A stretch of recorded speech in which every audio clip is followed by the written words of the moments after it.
Sanje Juda Zoge Chonam Chanjo Bado Daninya Nage Jinzo Jebe Sonange Nono Benye Sanje Juda Zoge Chonam No Chanjo Bado Daninya Zoge Nage Jinzo Jebe Sonange Tola Benjir Sanje Dubare Sho Sanje Juda Zoge Chonam Chanjo Bado Dane Jazu Nage Jinso Yebe Sonam Tola Benjir Sanje Dubare Sho. I go for refuge until I'm enlightened to the Buddha, the Dhamma, the Sangha, by my accumulations through the practice of giving and so forth. May I become a Buddha to benefit all sentient beings. I go for refuge until I'm enlightened to the Buddha, the Dhamma, the Sangha, by my accumulations through the practice of giving and so forth. May I become a Buddha to benefit all sentient beings. I go for refuge until I'm enlightened to the Buddha, the Dhamma, the Sangha, by my accumulations through the practice of giving and so forth. May I become a Buddha to benefit all sentient beings. Om Ye Dharma Hetu Prabhava Hetum Tejam Dathagato Hyavatat Desham Chayo Niroda Evam Vati Mahashramanaye Svaha. Om Ye Dharma Hetu Prabhavam Hetum Sham Dathagato Hyavatat Desham Chayo Niroda Evam Vati Mahashramanaye Svaha. Om Ye Dharma Hetu Prabhavam Hetum Tejam Dathagato Yavatat Desham Chayo Niroda Evam Vati Mahashramanaye Svaha. All phenomena arise from causes. The causes are taught by the Tathagata. The cessation of causes as well as taught by the great seer. Deyatha Om Gate Gate Paragate Parasam Gate Bodhi Swaha Tyatha Om Gate Gate Paragate Parasam Gate Bodhi Swaha Tyatha Om Gate Gate Paragate Parasam Gate Bodhi Swaha.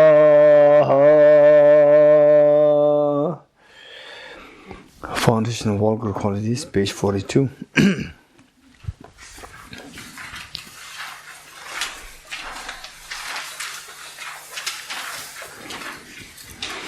Okay, let us invoke the blessings of all the Buddhas and Bodhisattvas, particularly the masters in this lineage of the Mahamoudra, that we be blessed to eventually practice this with a very refined mind, to see this true nature of the mind, conventional true nature of the mind, and the ultimate true nature of the mind in its most vivid form. And alongside, let us pray that all the dear sentients as well be able to see this, the true nature of the mind, and this mind be employed to see the ultimate reality of one's own, one's own clear mind. With this mind, imagine that you are leading this recitation, and you encourage all the dear sentients to join you, and they happily join you in this recitation to create the whole path, roadmap to enlightenment. The foundation of all good qualities is a kind and perfect Guru, Guru. Correct devotion to him is the root of the path. By clearly seeing this and applying great effort, please bless me to rely upon him with great respect.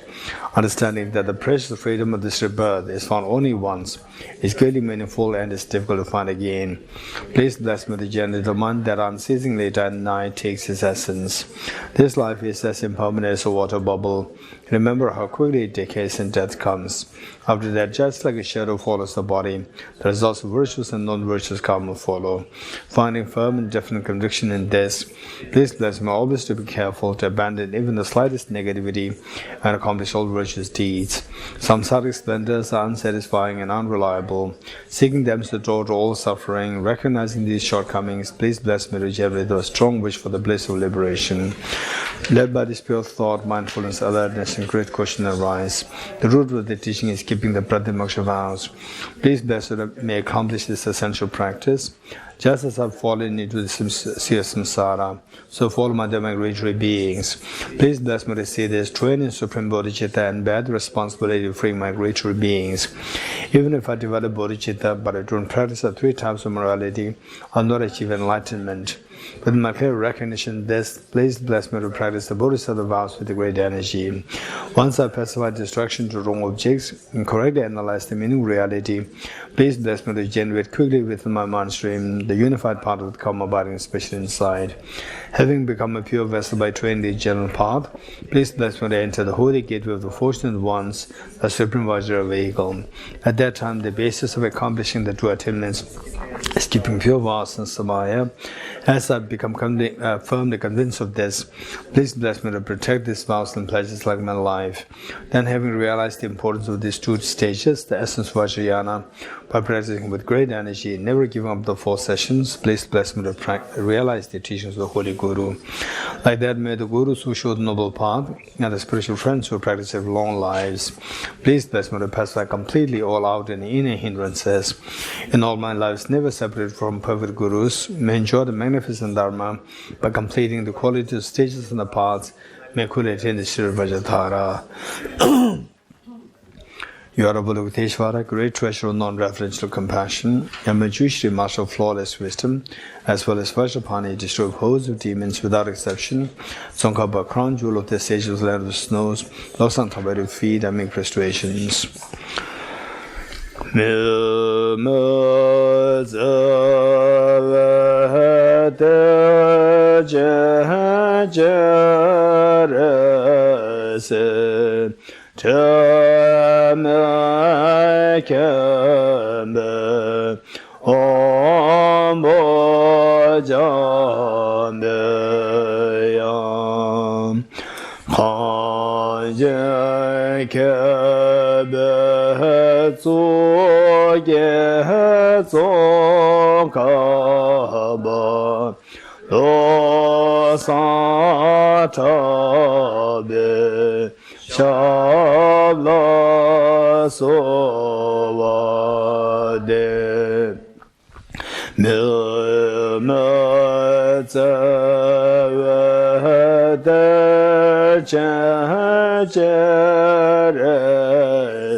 Saita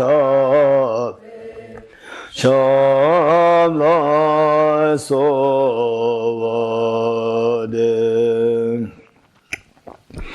You are of Lokiteshvara, great treasure of non-referential compassion, and Manjushri, master of flawless wisdom, as well as Vajrapani, destroyed hosts of demons without exception.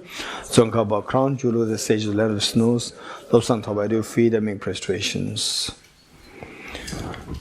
The stake is emptiness, you're right. The stake is emptiness. Not printed.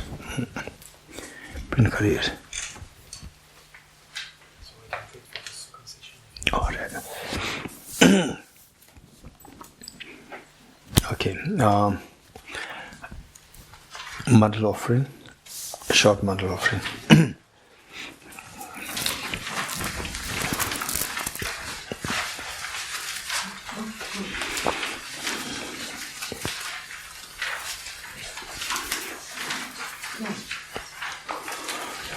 Imagine that you're offering everything good that you have, material resource, material things, virtues, and which is seen, which is unseen, visualized, all, and with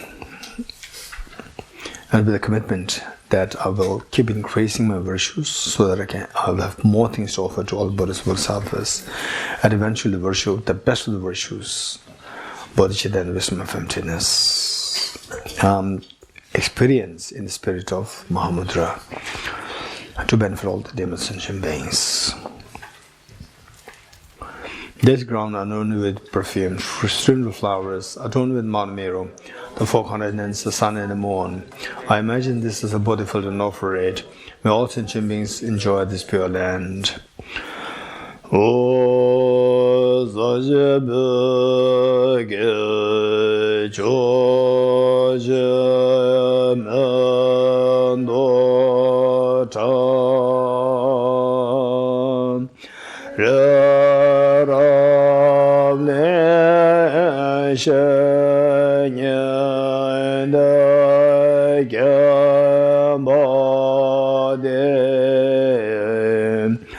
Sanye Shendo Mede Bhuvaye Chogunam Dajayalaya Chubaraisho. May I be blessed that my mind is directed towards the Dharma. May I be blessed that my Dharma practices on the proper path. May I be blessed that the path is free of flaws. And may I be blessed that flaws are seen in the light of the exalted wisdom. Becoming utterly frustrated with ignorance that grasps at true existence. Please bless me to generate renunciation, seeing all aspects of samsara as vicious and repulsive. Please bless me that my mind stream overflows with the precious wisdom and bodhicitta that cherishes others more than myself. Please bless me to have an immaculate experience of the wisdom of emptiness that does not see even an atom of intrinsic reality, on the basis of understanding how things come into being by dependent origination through mere conditioning. Please bless me that my mind stream overflows with the precious wisdom of non-duality, bliss and emptiness. Idam Guru Rana Mendala Gamne Rateyame.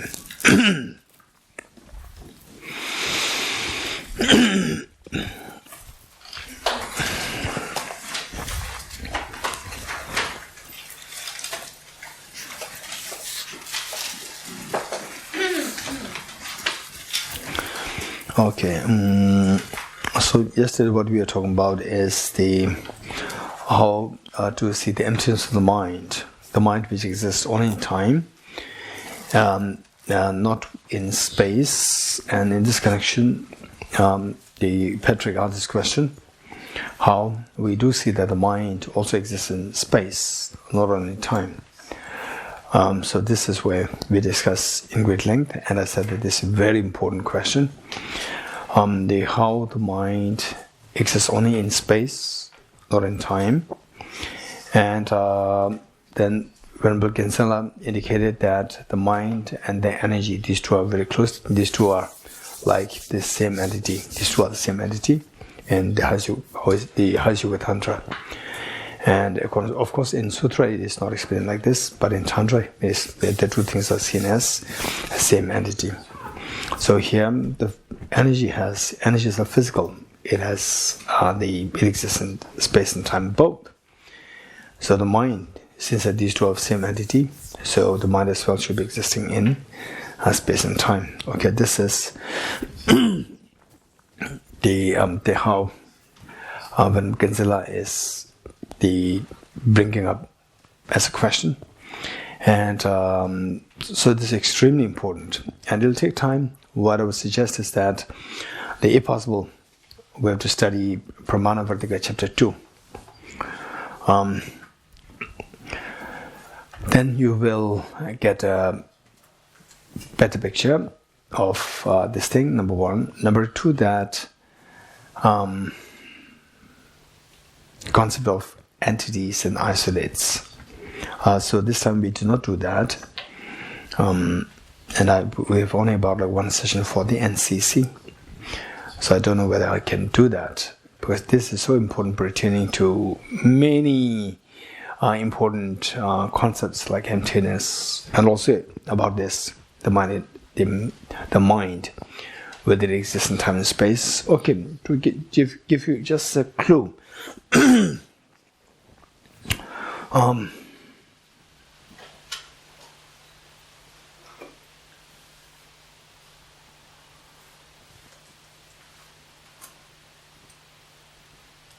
Okay, and let's see that there are 5 sensual objects.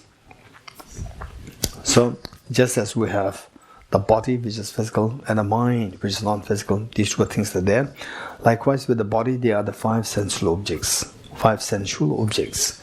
Same, what are they? The visual object, which can be seen. Then what can be smelled. The auditory, what do you call it? Olfactory. Then the olfactory, auditory, gustatory, tactility, visual, olfactory, then the auditory, gustatory, tactility. The 5 objects are there.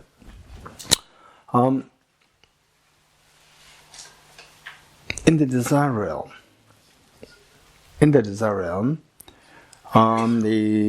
all 5 are there. In the form realm, no taste and smell. It seems like in the form realm there's COVID. Yeah, this was what struck me with awe. With the COVID, when I heard that with the COVID, the indication is that no smell and taste. In form realm, the smell and taste is not there. I was so fascinated. I don't know what kind of correlation, or is it accidental, or there's a reason. Yeah, in form realm, there's no smell and taste. Because of this, the nose consciousness and the taste consciousness are not there in the form realm. Okay, so let's say that whereas in the desire realm, all these 5 essential objects are there, the 5 senses are there, and one example that you find given in Pramana Vartika is that, for example, let's say this flower. Oh, this is nice. What do you call this flower? Marie-Christine. C'est un poids de senteur. Marie-Christine.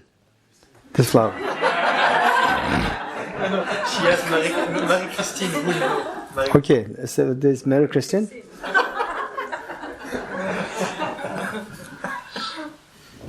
This is like the smaller version of the orchid. Okay, so let's say that this also has the 5 of them. Visual, smells Smell is very subtle. Okay, the auditory, the olfactory. Okay, sound is not there. Sound, keep it aside. The four are there. The visual, then the no auditory, then the what? Olfactory, gustatory, tactility. Four are there.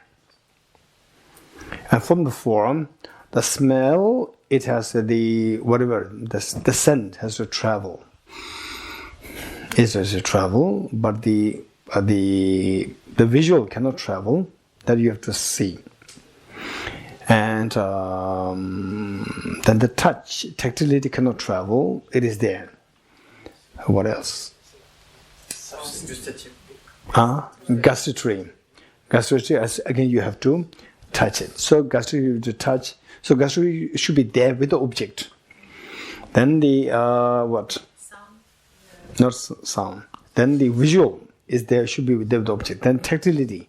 These three things should be there with the object. And the scent travels. Okay, keep aside the scent, smell, keep aside the auditory. Keep these two things aside. The three things should be there with the object. Do you agree with me or not? Yes. Okay, if you agree with me, so when you look at this flower, it's it's a visual thing that I'm seeing. It's right there, not just it's traveling here. It's right there. And then the tactility is also there. Where the visual is, the tactility is there. And which covers more space? Tactility or the visual? Visual. With the flower, just the flower. A flower petal, one flower petal. The visual or the tactility, which covers more space? Same. You're getting it? The same. Okay. So when you have this understanding that the flower, this flower visual and the tactility covers the same, it is like you identify the same thing, but these two are very different. What is visual and what is the tactility, these two are very different. Because we have both. You touch it, you could feel it. You look at it, you could see it. So we have both. We just consolidate the two, or we solidify the two as something one. But these two are very different. For example, say if you don't have the eyes, you can sense the tactility, you can sense the texture, but you have no idea what is the visual. Okay, this is so important. This is extremely, say in a way, like these become like the part of the psychology. How a mind behaves with respect to the object when this eye sense faculty is missing. So how the mental consciousness, how that behaves when it's only with the touch. In fact, I have a friend. He is just amazing. He's blind, but the mental consciousness is so alert, much more alert than us, and he would make us feel embarrassed over our limitation. One day, and my sense of direction was totally hopeless, terrible. My sense of direction. So lucky here, I will not get lost. Otherwise, in my small place in Delhi, I got lost for the first 3 or 4 months. Just within half a kilometer, I got lost. Even after being there for like 3 months, still I got lost. So luckily here, there are only few the buildings, so landmark is very easy. And also I don't go out, right? That's safe. So I was so impressed. And then it was in a very busy, the city, traffic, city. Very many streets. And I was with him in the car. And he was receiving a call from somebody. And the person said that, "Sir, I reached this place. So how should I come to your place now?" And he was asking in great detail, "Just tell me exactly where are you?" And the person said, our senses, I can see this label, that label. Then he said, okay, now you come the second red light. From there, you turn left, and then, no, right. And from there, you will see this. And from there, you keep going, and you will take the third left, and then you will see this, and you come straight, and you reach my place. Wow, I'm so impressed. Okay, so what's going in his mental consciousness? There's no visual. And one day, say another friend of mine, he bought a new car, and then two of them are getting close friends. And then he told this person who is blind that I got a new car, and he said that I'd like to see your car. And he came down. He has no eyes. He was just touching the whole thing, and he got a good picture of what the car is like. Wow. That's amazing. So what was really going in his mind? Mental consciousness about the car. So for us, car means visual, mostly visual. Visual has two, color and the shape. So with the eyes we can see the shape, and with eyes we can also see the color. In his case, I don't know what is he seeing. He's feeling the texture, dimension, 3D, 2D, and what angle, through the tactile sensation. He's just checking all these. In a way, he was checking the different angles. Okay, this is the bonnet. So what is that like? What's the angle? So that way he could get a very good picture of what the car is like. Okay, so this is something. These are two different dimensions: the visual and the textility. These are very different. Say in the eyes of in the eyes of the eye consciousness, it has nothing to do with the tactility. And with respect to the tactile sensation, the visual has nothing to do with. These two are totally different planes of reality. You're getting it? These are totally different planes of reality. It's because of this that many of the scientists, they are talking about 11 dimensions and so forth. You're getting it? So say we talk about 3 dimensions, then the time is added, 4 dimensions. And then the scientists, they're not all scientists, some of them, I think, who is Brian Greene, a renowned physicist, who was talking about the string theory. We're talking about the possibility of 11 dimensions. We're talking about that's why we have 4 dimensions. And if we're talking about the possibility of 11 dimensions, we only have the 5 senses. But these 5 senses, we can see only 4 dimensions. Whereas with the more senses, we can have more dimensions, like 11 dimensions and so forth. Okay, this is what is being said. So what I'm saying, in other words, I'm saying that these two different world systems, like meaning visual and the tactility. These two are 2 different world systems. For us, because we have both, always we see them as just like, you look at it, oh, it looks smooth, it looks pink, round shape. We see it's not like they are just one thing. No, they're very different dimensions. 2 different things just overlap. For example, like say it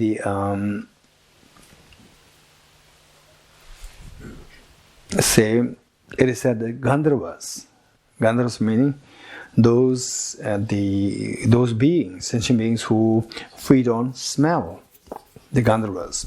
They're very different. They're a part of the spirit. In fact, it says that in empty vessels, suddenly they can create a whole town in one empty vessel. Whole town. And then you just move it instantly, everything's damaged.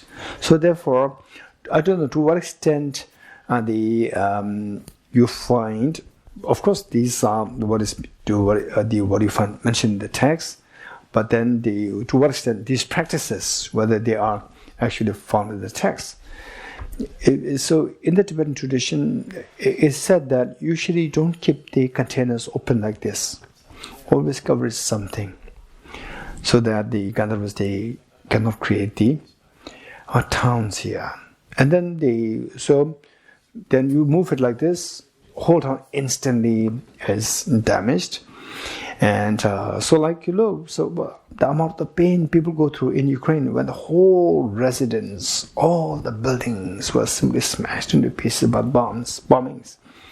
So the people, they suffer so much. This is what's happening to Gandharvas. This is what, because of this, it is said that the containers should keep it always, covered.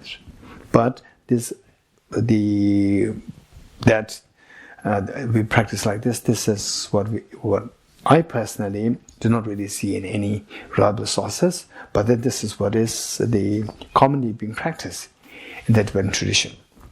So even my teacher, who is extreme, I would say that if there exists Bodhisattva on this planet Earth, I would say that he was one of them. Ven Geshe Damdul. And his book, read it and you could feel that. His book is published from America, it's quite expensive. But it's not that big, it's like this size. Like this size. Yeah, this book. The title is Bodhicitta.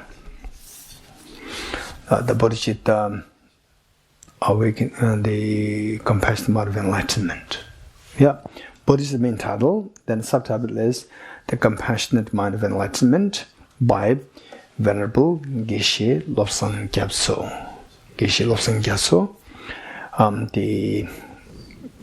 You read it and you will see that you could feel the weight of the Bodhicitta there. He is incredibly gripping, and he started to he founded two institutions, and to both institutions they are working so vibrantly and is great service to the humanity. So many the learned people were being produced, scholars were produced from these institutions. One is the Institute of Buddhist Dialectics, Dharamsala, and the other one is the Institute of Buddhist Dialectics branch, Sara Institute, which these two places separate by about 45 minutes driving distance. So when the Sara was paying, initially land was bought, and then the planning was done. The Gyanabhisha once told the students that Gandharvas, it is there. Gandharvas, they are there, he said. Because in the empty land, one day when he and the senior students, they went together, they performed the ground-breaking, the ceremony. When doing that, he turned towards the left. And he saw a whole village there. Usually there was no village. It was just one side. And then there's no village there. And he looked at it, he could see the whole village there. And he thought, okay, usually there's no village. What is it? He looked at it again. Again he saw it. Yeah, so Gandharvas towns are so easily created and so easily demolished. So with this, what I'm saying is that what we say is empty place, like the container empty place, but for the Gandharvas, they can see the towns. So these are two different planes of reality. What we can see, what they can see, they coexist, but these are two different realities, the planes of realities. Likewise, the mind and the physical body, these are two very different planes of realities. And because we can feel the body, we can feel the mind, we see as though like these two are, and the body and mind, these two are bound by karma. So where our body travels, the mind is also there. So because of this, because the body has a physicality, so we also get a feeling that the mind also has a physicality, or mind exists in space. This is what we think. In actuality, these two, the body and mind, these two are two different planes of realities. So therefore, the mind is simply in the form of experience. It doesn't have the physicality. Because it doesn't have the physicality, it doesn't have the directions. Because it doesn't have the directions, in that experience, direction doesn't make any sense. Whereas in the minds of somebody who have access to both, and when not so well trained, we see these two as though like these two are going together. One is physical, other also has a should be physical, but that's not the case. This is one thing. Then number two is that the number two, now more direct answer is that for the physical things, simultaneously we can split. For the physical things, we can simultaneously, at one time, at the same time, we can split this into 2, 3, 4, 5 parts. Whereas a mind, you cannot split into 2. At the same time, the mind cannot be split into 2. So at best, we can split the mind in time. Okay, the mind of this morning, the mind of now, the mind of the evening, the mind of the night. So this is how we can split the mind in time, not in space. Space means at one time, at one place, you should be able to, the same mind we can be able to split that into 2, 3, 4, 5. The mind cannot be split. So therefore, the mind doesn't have directional parts, physical parts. It only has the temporal parts. This is the direct answer. I think somebody gave a similar answer. I think Evelyn gave the answer. Similar, something like this yesterday. Okay, Ben? Related to that, yesterday Galson got a question similar to that in the discussion group. Uh-huh. It says the visual consciousness. For example, I see the tank of the Buddha. Then the tank of the Buddha has like left part, right part. Uh-huh. So the visual consciousness sees the tank, it also has the left part, right part. So how can we not split the visual consciousness into 2 parts, left and right? I would not say that we can split the mind into 2 for sure. But I was just saying that the mind takes the aspect of a flower, for example. The visual consciousness takes this aspect, the clear. So in that experience, we can see different parts in the visual consciousness. Okay. Not split into 2 for sure. It's not the consciousness, it's the appearance of the consciousness. That's how can we separate both of them? Like is the consciousess that takes this appearance, no? Like, okay. So let's see. So what it is saying is that let's say that I'm seeing the flower. The flower is the object. My eye consciousness is the subject, my mind. So it sees the flower, and its appearance of the flower with parts. So the appearance also should have parts. And appearance and this consciousness, these two are inseparable. Right? So the consciousness also should have parts. This is what I say. Okay. So let it put it like this. Say you dream. In the dream, you see the flower. The flower's parts. Right? Flower's parts. You think the flower's parts. You think that, I'm seeing the parts. Whether the agent can be split into 2 or not, but you think that the object can be split into 2. When you wake up, can that be split into 2? Why not?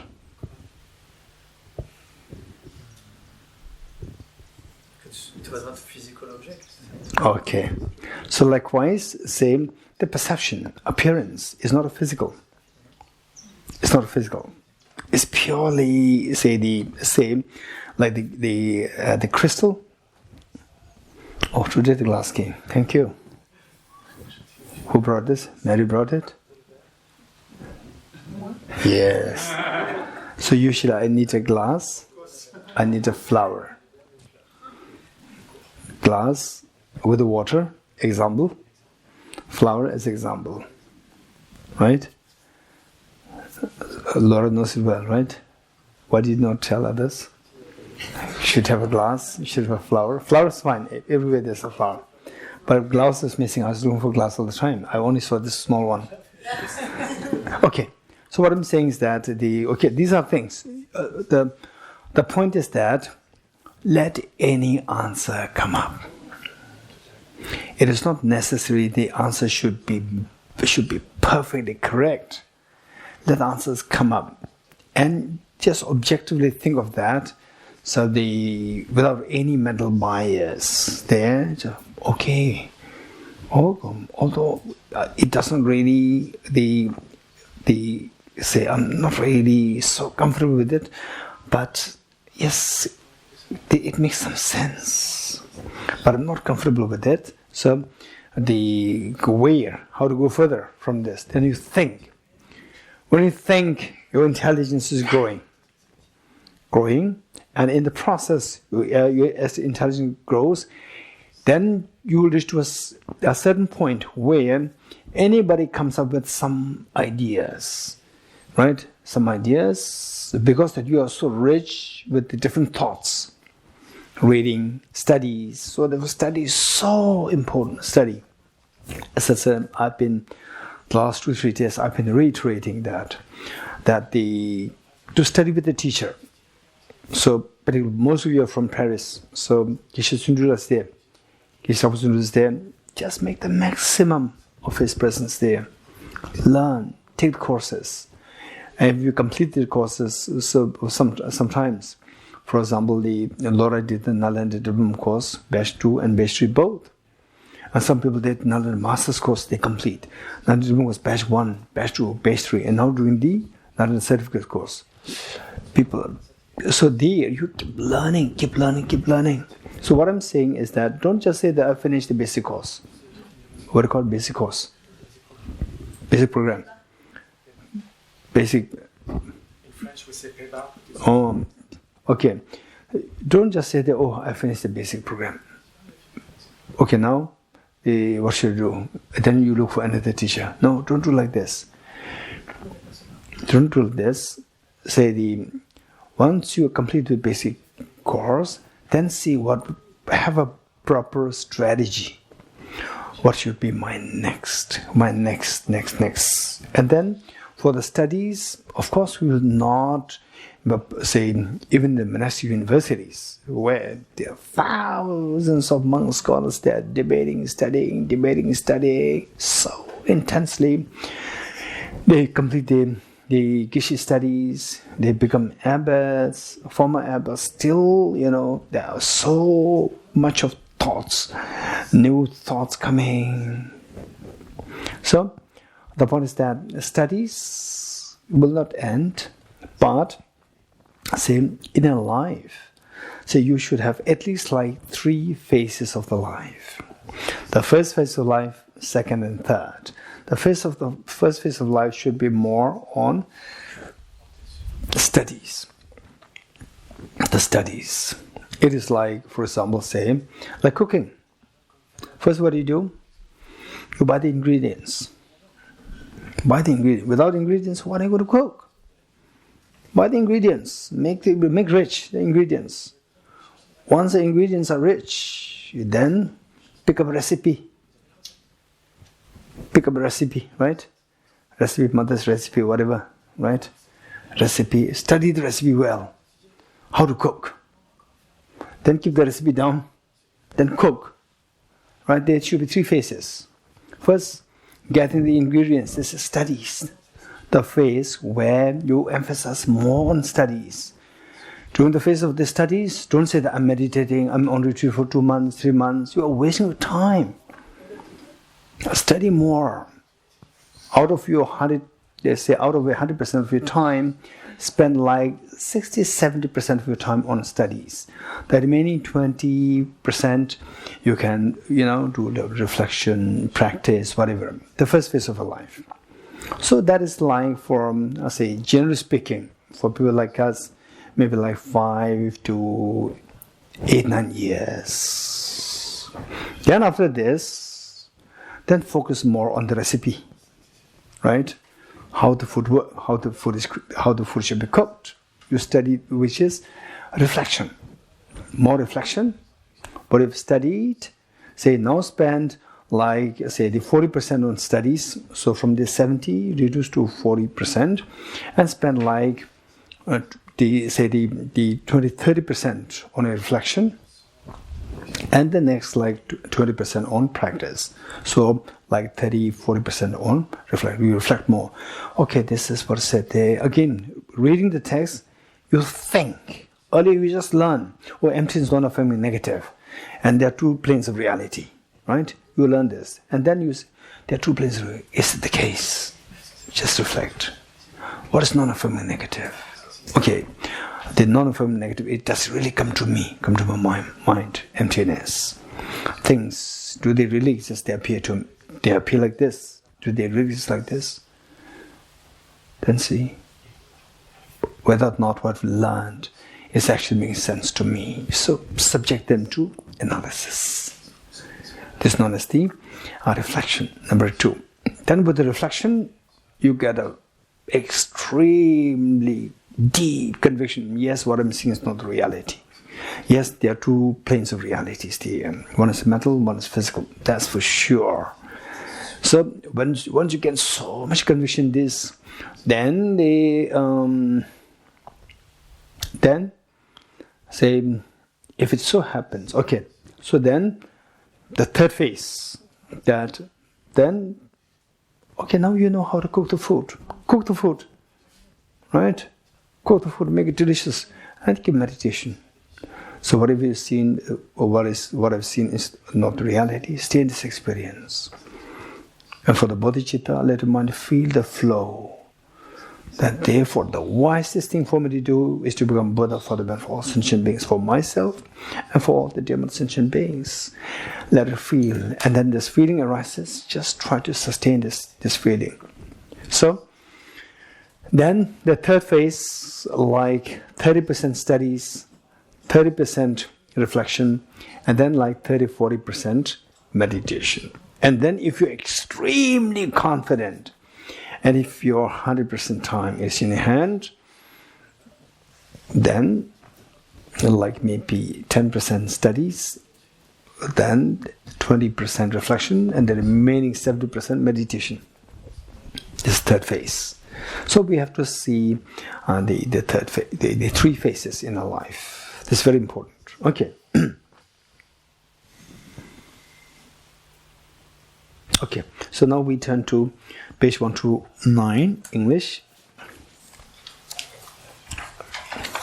I think it's page 127 actually. Page 127, English.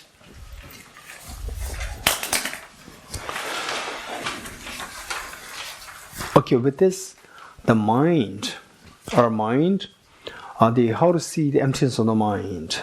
So, like the Bodhisattva Shantideva said, what we see as a mala, what we see as the rosary, this is actually deceptive. So besides the beads, individual beads, there's no mala actually there. So our mind see all these individual beads and then create the configuration as a mala. So this is how our mind, they imputes it, and this is deceptive. Mala, army, and so on. And likewise, our mind, they're put into, like these tiny beads. Like all these beads, even the mind, the first moment of the mind, like this, the first moment of the mind, second moment of the mind, third moment of the mind, fourth moment, all these moments of minds are put together, our mind put together, and see this as, I am feeling unhappy, I am feeling happy. Now I have to take the train next tomorrow. What time should I take the train? Right? Okay, where will I have the lunch? Tomorrow, here? Or at home? Or maybe too late? Right? So all these thoughts, they are like the beat together, and then you get a feeling that it makes sense. Yes, it does make sense in the conventional sense. In the ultimate sense, it doesn't make any sense. In the ultimate sense. Ultimately, nothing exists. But subjectively, conventionally, everything exists. Okay. 1 to 7, the last second line. Relying on scripture and logic, enter single-pointedly equipoise in the state where things do not exist in the way they appear. So this mind that you see as a stream of flow. There's no stream of flow. They're just moments, like tiny beads. All the individual beads, like this, the individual moments are there. There's no like a stream. It's just an individual thing. But our mind, the individual moments of the mind, we put them together and we see as the one flow. Okay, today for the 1 hour I meditated on the Mahamoudra, right? 1 hour. Where is 1 hour? It's just 60 minutes. Where is 1 minute? It's 60 seconds. None of the second is a minute. None of the second is the hour. So where is this? What do you call it? The hour for hour. It's just mental projection. Besides the mental projection, there's nothing there. From the object, once you get conviction, stay in this experience. Rely on scripture and logic, enter single-pointedly equipoise in the state where things do not exist the way they appear as objective real. In brief, as my spiritual teacher, Venerable Ven Geshe, so this is another thing. Let's say that showing respect to the great masters. So here actually, Ven Geshe, this is not how the Pendulum Sonshugin he refers to. Let's say, in Tibetan it says, the Tuandam Tumbe Tamje Ken. This is title always except under few cases, otherwise the great masters. They always attribute their teachers with the qualification. Like, for example, here, it's not like Ven Geshe. This is a very modern thing, the modern system. It's Ven Geshe that actually what he has is that Tamje Ken Ven Geshe. Tamje Ken should be the title. The omniscient Ven Geshe. Omniscient. This is respect accorded. This is how actually they translated. Yes, who said the Ven Geshe who understood everything. Instead of that, so there's two literal translation, right? So for example, let's say, as some of you in your biography later on, you might say that in your own biography, autobiography, you may write, many years ago, some in 2000 something, 2020 or 21, somewhere in this, then I went to on the Kalachakra. There was somebody came there. I don't remember I think his name is Geshe Damdul, Geshe Damdul, destroyer of the enemies. Right? It's Geshe Damdul. Right? Geshe Damdul. Why you should say Dorji Damdul? Damdul Da is enemy. Dul is pacifier. Geshe Damdul, but the enemy pacifier. Right? Oh, then the future people will be confused. What? There's a Damdul there who will pacify the enemy? Right? So this two little times. This is actually, it is like the omniscient, as simple as that. Omniscient Ven Geshe. So from this you can see the respect accorded. Not like Ven Geshe who is omniscient. Omniscient Ven Geshe. For example, His Holiness the Dalai Lama. His Holiness. So this is the key. So this is, I think, it should be there in the Western culture. For example, His Majesty, the Queen, Her Majesty, the Queen, Her Majesty. These things are all added there, So this must be or it can be like the modern day the thinking, I don't know. So this should be the omniscient Sangye Ishe, and the who understood everything. No, it should not be translated like this. So one, the translators, they require all these sensitivities, require the one, come out of the language, come out of the knowledge, come out of the culture. The translator has a huge responsibility. Okay, but we are lucky to have this translation. Otherwise, I don't think I'll get time to, translate before coming here. Yeah. Okay. In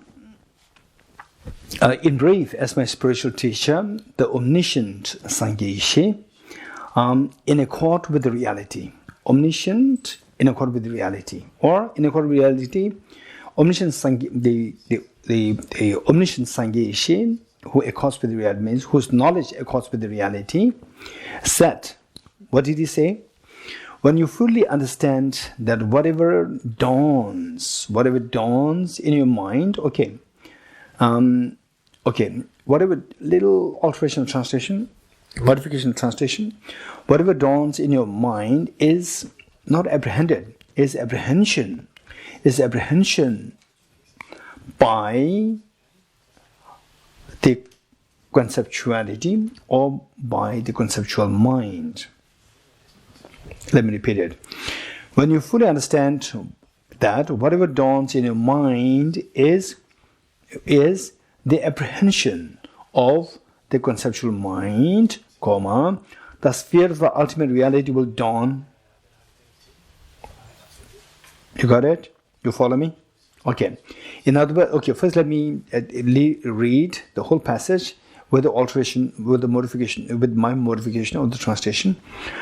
Now, when you fully understand that whatever dawns in your mind is apprehension by the conceptual mind, the sphere of ultimate reality will dawn without, then just delete these four words. You're needing to rely. Instead of that, replace it with without reliance on anything else. Without reliance on anything else. This is more like a very, the good translation.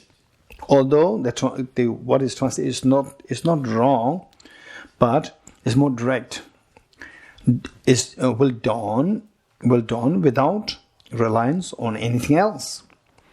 Once you place your mind in the knowledge, of what dawns, rather than knowledge of that dawning. Once you place your mind in the knowledge of what dawns, dwell on it in a single pointed equipoise. How amazing! Okay, so this is how we can, bring about a little change in translation. Of course, the translation is very good, but it's always better to look for improvement. Okay, now let me say that when you fully understand that whatever dawns in your mind, let's say that whatever comes to your mind, say in a meditation, then you hear about the COVID. Okay, what is that like? Whether so Dr. Badu is there, and then what? The Evelyn is there. Then who else to do the test? Marie. Okay, Mary, yes. Mary, three of them. And then the two of them come to your mind. Okay, I'll go to one of these three, right? Two of them come to your mind. So whatever comes to your mind, whatever dawns in your mind, whatever comes, it simply means whatever comes to your mind. Mind is apprehension of the conceptual thought. What comes to your mind is actually the projection by your thought. Apprehension by your thought. So yes, it is. You cannot translate it as projection by your thought, because this is not what the author, these are not the words used by the author there. So we cannot modify too freely. So instead, apprehension, the translate it as apprehended. It should be apprehension of the conceptual thought. So it's apprehension, but it simply means that this whatever comes to your mind, this is the projection by your own conceptual thought. In other words, your conceptual mind is clear. For example, yesterday you remembered it, say that there are 8 people who said that my life is very difficult, right? 8 people are there. One person said, right? You remember that? Yes. Okay. So the 8 people are there. Nobody said that my life is difficult. But you invariably heard the voice which said, my life is very difficult, right? Okay, Tiana will say, my life is very difficult. Okay, good. Life is very Hey, Sen, cult. Again, okay, let us all listen. Close eyes and listen to this. Life is very difficult. Okay, Anna, what did you hear? Did you hear that? Oh, somebody must have a very different life. Then you ask each one of them. Nobody said. I did not say. Did you say that my life is difficult? No. No. Laura, no. Ajela, no. Nobody said it. Hey, Anna, what did you hear? Nobody said. What did you hear, Anna? I heard my life is very difficult. Nobody said it. Right? Okay. So you are the one, your mind is the one which combined all this together and gave an impression to yourself that somebody said, my life is very difficult.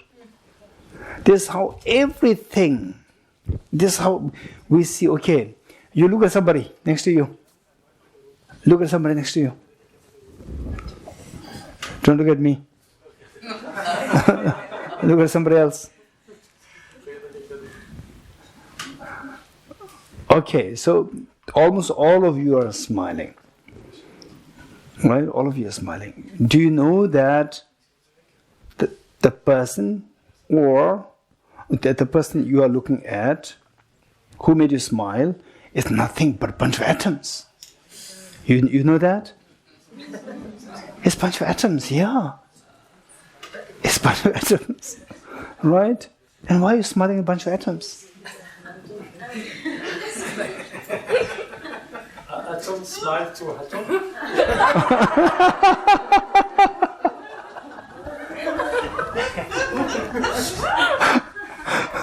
Okay, right. Okay, right. We're smiling, right?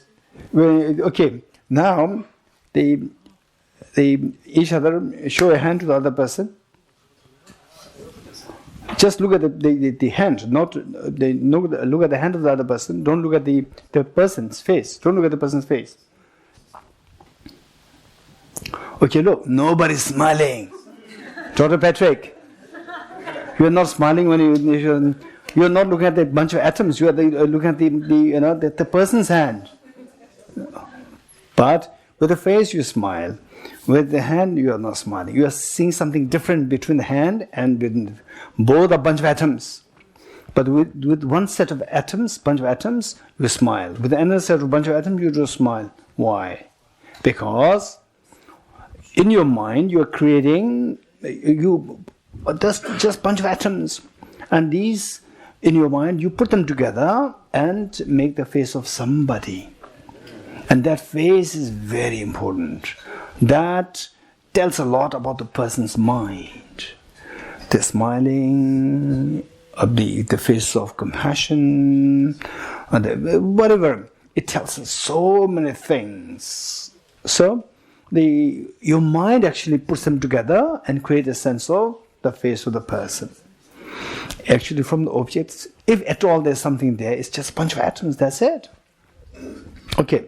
So this is how we should be able to see that whatever comes to my mind, they're actually given the idea, given the entity by your conceptual mind. Conceptual mind, your mind puts them together like, my life is very difficult. Nobody said it, but your mind invariably heard that somebody said it. This is how your mind put them together, give an entity, say, oh, somebody said that my life is very difficult. This is how our mind works. So everything is just projection of your own mind. Okay. Once you realize this, that things are all coming from your projecting mind, conceptual mind, from the object was there is empty. The sphere of ultimate reality will dawn without reliance on anything else. Once you place your mind in the knowledge of what dawns means emptiness, we see that from the object is just empty. When you get it, then dwell on it. Just stay on this experience, single-pointedly. How amazing. Meaning that, why amazing? Because when you see that dawns, the emptiness, say, experientially speaking, physiologically speaking, we can experience extremely subtle feeling of tranquility, and in some cases, even a tinge of fear can come to you. A tinge of a fear can come to you. But what I said earlier, a pleasant tinge of a fear. A pleasant tinge of a fear. Tinge of fear, but it gives a very pleasant feeling that, wow. So things don't really exist the way it appears. A tinge of fear because earlier, thus far, we have been believing that things object are real. Now you discover for the first time that it's not really from the object. So there's a clash. Clash between what you earlier, the believe things to be like, and the new realization. These two clash. When they clash, there's a friction. Friction is manifested in the form of fear.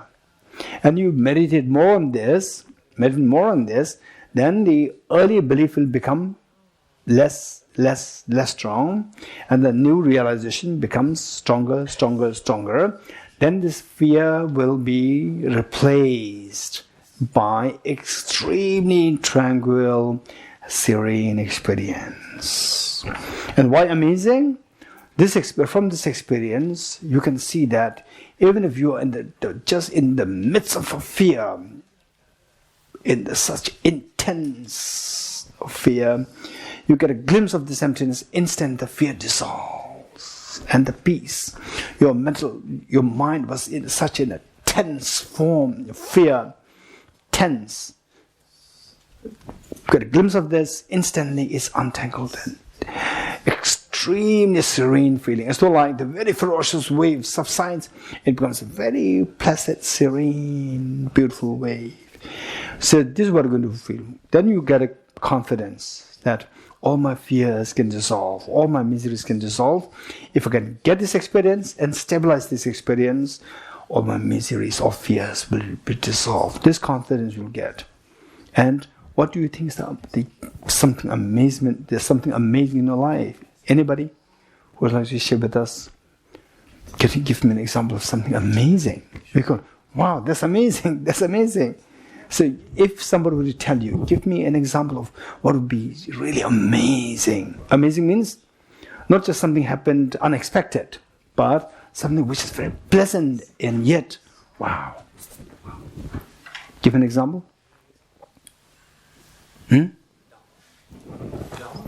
Drama.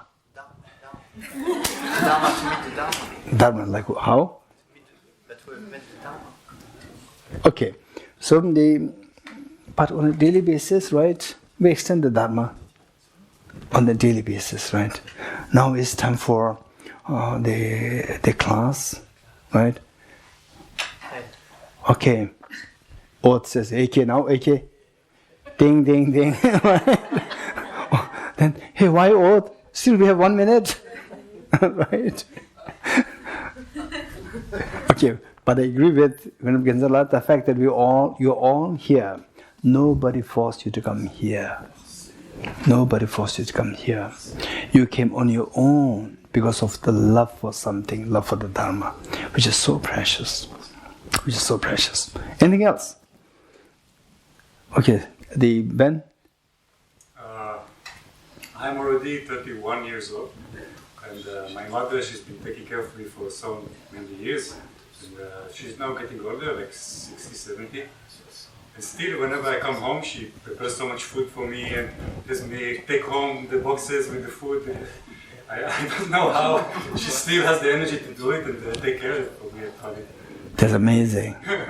Wonderful. That's beautiful. Anything else? Cyril? Maybe it's not amazing. Unconditional love of the unconditional love, for example, unconditional love of the Buddha is what amazing. Okay. When you actually start to feel it, that the Buddha's unconditional love, that's amazing. Yes, that's true. Yes, Christian? What was amazing is when I was a Christian and I first met the Dalai Lama, I went to Dharamsala and I didn't understand too much. I had the translation in FM, but I was amazed by the amount of love I received from a distance. I was not too far. And also by the fact that the Dalai Lama stayed for like 4 hours not moving in a lotus. I was like, wow, and his intelligence and the way his memory was like perfect, and was like he was already like 80, and I was amazed. So that was a very deep moment for me, and that's when I searched for 1 year for a good center. I look around all the centers in Then found Kalachakra. and I found Venerable Elizabeth. Yes. That's amazing. Really amazing. That's amazing. Yes. Amazing has a connotation of some surprise. A big surprise. Very pleasant big surprise. So usually this is the theme called amazement. And sometimes it may not be surprise, like what Ben said. Oh, how amazing that my mom has such energy already, at this age, very mature age, and still has so much energy whenever I come there, she has. How come that she has this energy? Right? The mother's love, amazing. Beautiful. Okay. So the amazing, how amazing is said here, how amazing is that what I've been looking for, what Krishna said, what I've been looking for is that I'm fed up with this life, sickness, aging, death, tension, the neighbors creating problems. Neighbors creating problems, and within the family creating problems, and watching the television, Ukraine-Russian war, and then Nancy Pelosi going there, and so much tension there. Oh, internationally so much tension, nationally so much tension, at home so much tension, in neighbor so much tension, workplace so much tension, boyfriend, girlfriend so much tension. A big headache. I want to leave this world. I want to go to Himalaya. This happens. And suddenly, you realize that this is all the play of my own mind. So much tension, so much tension. These thoughts, so much tension. There's nothing. There's no one mind which feels so much tension. It's just 4 moments. And my conceptual mind put them together and then create tension on me. Actually, there's no tension there, right? Instantly you'll be released. But you simply want to get out of this tension, and suddenly you realize that this is all the constructs of my mind. You wake up, the fears in the dream all dissolve. Wow, amazement, amazing. This meaning, how amazing. How amazing that all the fears, they are nothing but the play of my own mind. And that was the play of my own pure mind. Everything is like divine. Okay, Cyril. I wonder if, for example, this book is the play of my own mind. The book is the play of my own mind. Yes. And if I look at the book, I do not smile. Yes. If I look at Thomas, it's easy, the play also of my own mind. Yes. And I smile, so there is a difference. Yes, there's a difference there, yes. What is the difference? What's the difference? Yes. No, not Thomas and book. Not between Thomas and book. If Thomas is just projection of my mind, if the book is also projection of my mind, if I smile, I should smile at both. If I don't smile, I should not be smiling at both. Right? Okay. This question. This is a question, and Thomas is not existing from its object. So it's a Okay. Okay. Let's say Syria. Did you ever dream? Did you ever dream of? Tell me. Just tell me honestly. In your life, you just tell me somebody who really you feel so close to.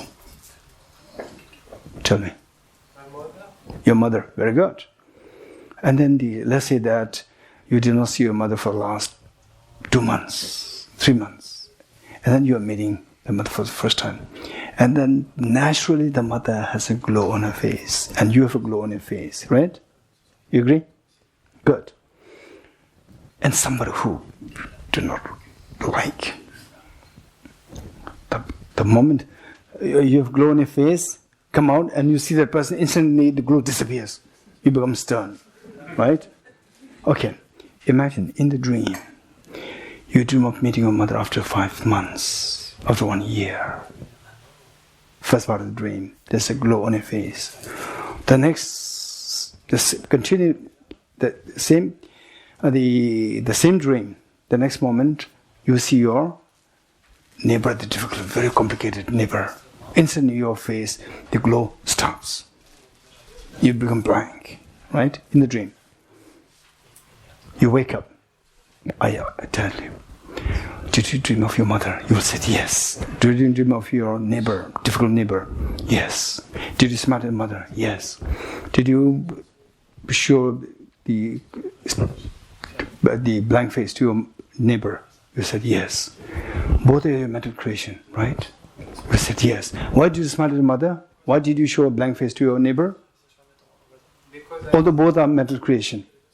Because it's more, it looks like more objective, like a paper. Because if I know it's a mental projection, then This is what I'm saying. You're getting it? Although both are mental projection, you got it? Wonderful. That's amazing. Yes. So this is, wow. This is amazing? Wow, this is amazing. How amazing. So the book said it. How amazing. Good. You got it? Good.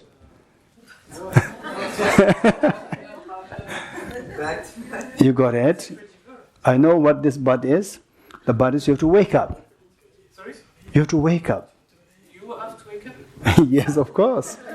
So to realize why I'm smiling at my mother, why I'm smiling at my dream mother, why I'm showing blank face at my dream difficult person, right? Why? Both are mental, but in the dream you don't realize it. You wake up, then you realize that these two are same. You getting it? So why is there bodhicitta? Because the author should. Okay, this is a good question. This is a good question. Okay. So, say in the dream, you see the mother as real. You see the dream difficult person, a neighbor as real. That's a problem. Seeing your mother is not a problem. Seeing the mother is objective real, that's a problem. Likewise, seeing sentient beings is not a problem. Seeing the sentient beings as objective real, that's a problem. Seeing the sentient beings will give rise to compassion. Seeing the sentient beings, suffering beings will give rise to compassion in you. Right? But to have the compassion, it's not necessary that you have to see the sentient beings as objectively real. It's not necessary. Even without that, you can still have compassion. But it's whereas to smile at your mother in the dream, you have to believe that the dream mother is real. If you don't believe in this, you will not smile at the mother, dream mother. Good? Okay, I understand. So we have compassion even if it's Dreamlike. fictional. Not fictional. Even it is subjectively real. Even it is subjectively real, still compassion can arise. But you will not smile at the dream mother if you know that the dream is coming from your mind. And where are the others? Sorry? Where are they? Where are they? Sentient beings. Where are they? Because Where are they? They're in Paris, some are in Delhi, some in Africa, South America, some in Japan. Right? Okay. Have you ever watched a movie in a movie theater? sorry? Have you ever watched a movie in a movie theater? Yes. Yes. So imagine you are watching, we are all watching a movie in a movie theater. So where's the movie coming from? Where's the movie coming from? The lamp. Huh? From the lamp. From the lamp. Projector. Projector. Where's the projector? Projector is inside. No, you are here. You are in the movie hall. Movie is here. You are watching the movie here. Where's the projector? My mind. Huh? Behind. Behind. Right? So behind. Where is the movie? It's on the screen. In screen. Where is the movie coming from? From the projector. Projector is not coming from the screen. But the movie is on the screen. You're getting it? Everything is coming from your projector like mind, but the just movies on the screen. Some people are in Japan. Some people in, right? You got it? So it's better to feel bodhicitta for the projector.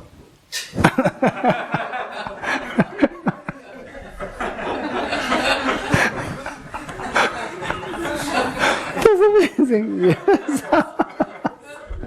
Okay. Where's the movie? On the screen, not on the projector. Right? So you have compassion to the movie on the screen, not on the projector. Sentient being, where sentient being is on the screen, not on the projector. So where the sentient being is, there you have to feel compassion. Not to your projector. Right? Okay, good. Okay, good. So now we are almost there. Similarly to this statement, Padamba Sangye also stated. Padamba Sangye was a great master, amazing great master. And yes, who said? I don't think he had extensive, volumes of text, but some of his like oral teachings, oral statements made.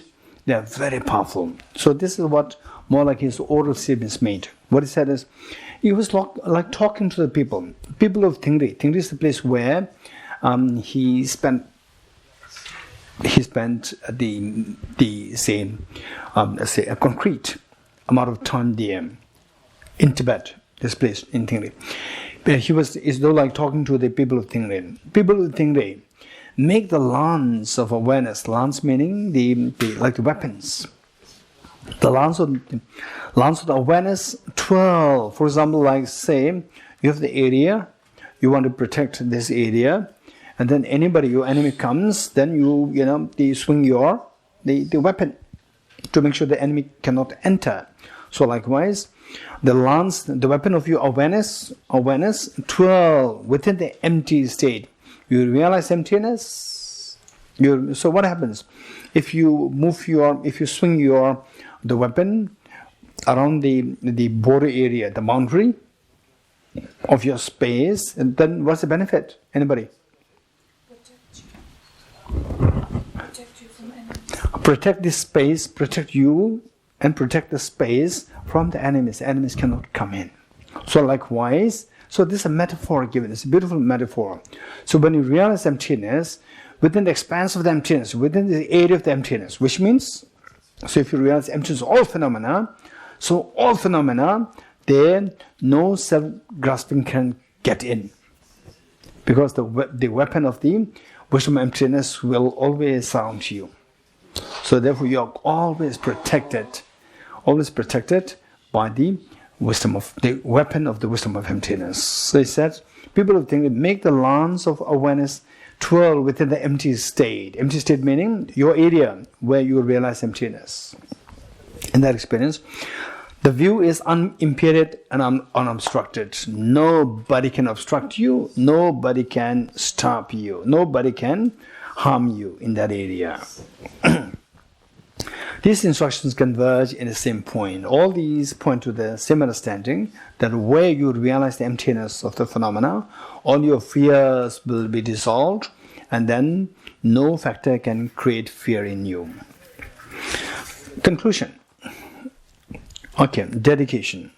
So the dedication, it says, afterward, dedicate whatever positive rules of virtue were created from having meditated on Mahamoudra, along with the ocean of your virtues collected in the past, present, and future, toward unsurpassable great enlightenment. Okay.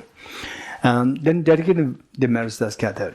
So dedicating merits, if you look at the very standard texts, somehow you will see that the three, of course, for example, if you look at the Bodhisattva Samadhipatra's prayers, their dedications, they are very powerful, with detailed, innumerable dedications there. But of these, there are three, which are extremely, extremely important, and see that in your dedication on a daily basis, see if these three things are always there. Number one is that the Buddha Dhamma flourish. That the Buddha Dhamma flourish. Number two is that the sentient beings, they are benefited, their suffering be removed, and their happiness they multiply. Then number three, that you become a Buddha for the benefit of sentient beings.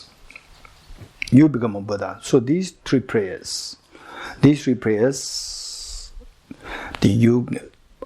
see that you read the very standard texts here, there, and then if you put them all together, then somewhere there's some masters directly say, some masters indirectly say, all these prayers of these three prayers, we see that the most important thing, and in your daily practice, if you can include these three prayers there.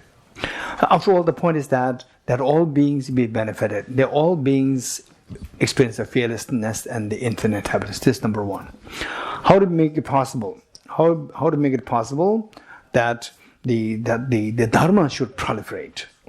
The dharma. Where the dharma proliferates, where the dharma flourishes, then automatically the beings will learn how to get rid of the fears and how to embrace the infinite happiness. So dharma is so important, that the dharma should flourish. And then what you can do yourself, what can you do yourself most effectively? I can become Buddha to benefit all the beings. I can get some money and give, or I can teach some English. I can teach some how to build a house and so forth. But the various ways by which to teach, the best is to teach how to for yourself, to learn a skill or pick up a skill where you can teach anything to anybody. What is that? You can teach anything to anybody if you become a Buddha. So, these three prayers. Number one, that all beings be free from suffering and that they have the maximum happiness. Number two, that the Buddha Dhamma flourish for the benefit of the beings. Number three, that I become Buddha, that I will take the responsibility by becoming Buddha to benefit all the beings. These three prayers. Okay. The last paragraph, 1 to 9. Having cultivated the mind in this way, so they're fine translation modifications are required there. So I will not go into this area. So if necessary, the Jimbara, you can remind me later. And then what I've noted here, the translation modifications, very small, minor things. I'll send them to you, and you can include this in the French translation and for others. Okay. Otherwise, I will not be too picky with the translations. Here, I'll just read what is written here. Although some modifications are required. Okay. Having cultivated your mind in this way, whenever you investigate in great detail the way any object of the 6 types of consciousness appears. Okay, so having cultivated your mind in this way, whatever you investigate in great detail, so let's say whatever comes to your mind, comes to your 6, it says 6 types of consciousness, the 5 sensory consciousness and the 1 mental consciousness, total 6. 5 sensory consciousnesses and the 1 mental consciousness, 6. So to any of these 6 consciousnesses, say the objects appear to you, then you investigate them, whether they exist as intrinsically one with its parts or intrinsically different from its parts. The way it exists will dawn nakedly. The way it exists as empty of true existence. Empty of true existence will dawn, will arise in you in its naked form, in its true form, and nakedly and vividly. Recognize whatever arises in your mind. Okay. Oh. Okay. Okay, recognize whatever arises in your mind. So you see that their true nature is empty of true existence. Try to recognize that. Whatever comes to your mind, try to see the true nature of this object. And recognize this and abide in this experience. 131. In brief, do not grasp at the inherent existence of whatever objects appear. So any object that comes to you, except for the direct realization of emptiness. Except for the direct realization of emptiness, all our minds will perceive things as objectively real. Objects appear as objectively real. But do we believe in them? Not believe in them? If you don't realize emptiness, you will believe in them to be truly real. So that becomes self-grasping ignorance. Whereas if you realize emptiness and you're aware of this, all the things appear. Oh, they appear as objectively real, but they don't exist like this. For example, like how many of you have seen snow? Raise your hands in real life. Okay, this is the wrong question. How many have not seen snow in your real life? Raise your hands. How many have never seen? Oh, Australia, the French, yes, of course, you should have seen snow, right? There are some places where no snow at all. Okay, which means you have all seen snow.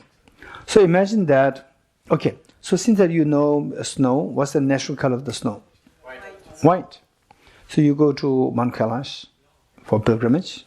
Venerable Elizabeth takes us there. And then she warns you that there's a glare. The glare can affect your eyes. Put on the goggles. And the only goggles available are blue goggles. Blue-colored goggles. You put on blue-colored goggles, what snow will you see? Blue thing. And do you believe in that? No. Okay, it appears as blue, but you don't apprehend it as blue. You're getting it? So there's mistake with respect to the appearance, no mistake with respect to the apprehension. Apprehension, you know that it's not blue, but appearance, it invariably appears as blue.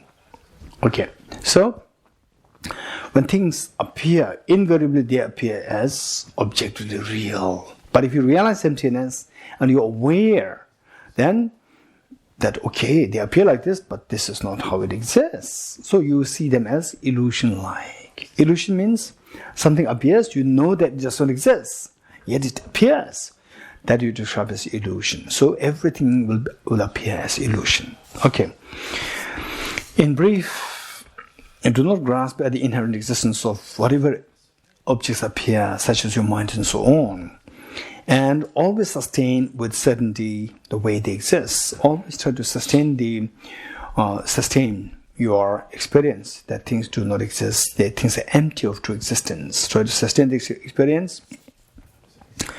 With such understanding, all phenomena in samsara and nirvana are united in single essence. Okay, samsara and nirvana. This is very important. I'll quickly share this with you. Let's say that let's say we split this into 2 groups, Group A and Group B, or let's say the girls and the non-girls. 2 groups, right? Can we group this, make this group? Girls and non-girls? Is fine? Okay. Let's say that so going to Mount Kailash, to stop the glare, you have to put on the goggles. And they say there are two shops. One, the goggles are high quality, extreme crystal clear, extremely, of course, glare proof, but then extremely clear goggles. Which the girls got the goggles from this shop. Other shop, the goggles are low quality, very murky. Non-girls have to buy goggles from there. And we all go together to Mount Kailash. And then Venerable Elizabeth said that Mount Kailash is so precious, is so clean, spick and span clean Mount Kailash. You go there and all the girls, wow, so beautiful, so precious, so auspicious, right? And the non-girls look at, what is this? When Elizabeth is so clean, where is clean? It's so dirty, right? So dirty, we have to start Mount Kailash Clean Project, right? So non-girls, headed by Edward, they start to clean up Mount Kailash Clean Project. He starts a project, right? And the girls said, what are you doing, Edward? Crazy. It's so clean already. You're getting it? So what the girls are seeing is purity of the Mount Kailash. What the non-girls are seeing is the impurity of the Mount Kailash. You're getting it? So what the girls are seeing, that is nirvana. What non-girls are seeing, that is samsara, impurities. Right? Is that what the girls are seeing, what the boys are seeing, is the same object or different object? Same Mount Kailash or different Mount Kailash? Same Mount Kailash, seen in two different ways. Likewise, it says that here, it says that the mind that is properly placed in equipoise on reality is indeed completely free from elaborations with respect to samsara and nirvana. Oh, is it that? Okay, sorry. The first paragraph, page 131, third line. With such understanding, all phenomena in samsara and nirvana are united in a single essence. So what is samsara? What is nirvana? You'll come to realize it's the same object. And the boys say, the two oath, they sacrifice the goggles to Cyril and to Edward, right? And two of them put them there. Wow, it's so clean, right? So what I earlier saw was the same Mount Kailash, but it's so clean. What I earlier saw was very dirty. Now what I'm seeing now is very clean. Earlier saw was samsara. What you see now is nirvana. It's the same object, right? So it says that with such understanding, all phenomena in samsara and nirvana are united in single essence. Bodhisattva Arideva confirms this by explaining the 400 verses. Okay, this you can make a quick change here. Whoever is the seer, S-E-E-R, seer, instead of sees, whosoever is the seer of one entity, this is not how I'm changing it, it should be the actual translation. Whosoever is the seer of one entity is said to be the seer of all entities. This should be the actual the proper translation. Whosoever is the seer, the one who sees, seer, S-E-E-R, seer of one entity, is said to be the seer of all entities. Okay. Then the next line is fine. Whatever is the emptiness of one is the emptiness for all. So when you say, what it says here said, if you see one thing, if you see the ultimate reality, you see the emptiness, you see the ultimate reality of all phenomena.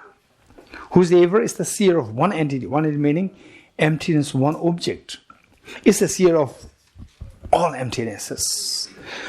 Whatever is the emptiness of one? Because emptiness of one is the emptiness of all. All emptinesses are of the same nature. All emptinesses are of the same entity. So therefore, when you see emptiness, one emptiness directly, so it should be whosoever is the seer. Seer meaning you see emptiness directly. Whosoever is the seer of one entity, you are the seer of all emptinesses simultaneously. Okay. Okay, we'll stop here. So the next class will easily finish.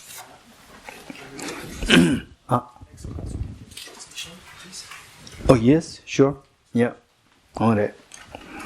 Okay. Reverend Jimbala is asking if I can give the translation. Actually, so while reading this, already the transmission's there, but then it entirely depends on the individual.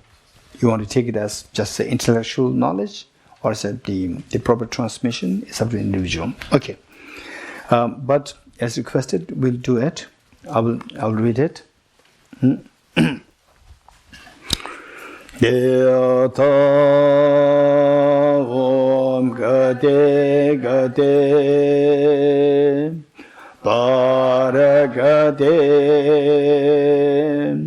Parasamgate Bodhiswatyata Om Gate Gate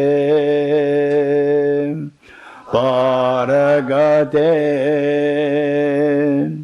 Parasamgate Bodhiswatyata Om Gate Gate